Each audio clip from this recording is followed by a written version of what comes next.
व्यवस्था। जंगल में शेर ने एक फैक्ट्री डाली। उसमें एकमात्र काम करने वाली चींटियां थी जो समय से आती जाती थी और फैक्ट्री का सारा काम करती थी। शेर का व्यवसाय बहुत ही व्यवस्थित ढंग से चल रहा था।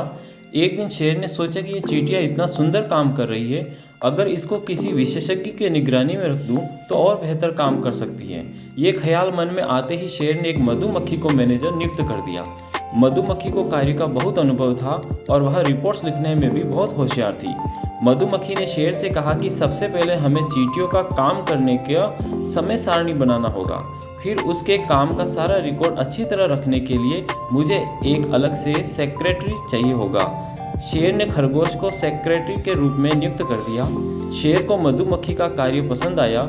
उसने कहा कि चींटियों के अब तक पूरे हुए सारे कार्यों की रिपोर्ट दो और जो प्रगति हुई है उसको एक सुंदर ग्राफ बनाकर निर्देशित करो।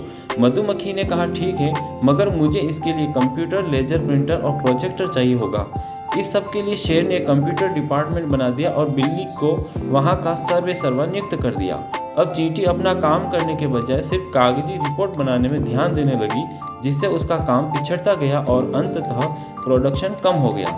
शेर ने सोचा कि कंपनी में एक तकनीकी विशेषज्ञ रखा जाए जो मधुमक्खी की सलाहों पर अपनी राय दे सके। ऐसा सोचकर उसने बंदर को तकनीकी विशेषज्ञ नियुक्त कर दिया। अब चींटी को जो भी काम दिया जाता वह उसको पूरी सामर्थ्य से करने की कोशिश करती, लेकिन अगर काम कभी पूरा नहीं होता तो वह विवश होकर उसको अपूर्ण छोड़कर घर चली जाती। शेर को लगातार नुकसान होने लगा तो वह बहुत बेचैन हो उठा। कोई उपाय न देख मजबूरी में उसने उल्लू को नुकसान का कारण पता लगाने के लिए नियुक्त कर दिया।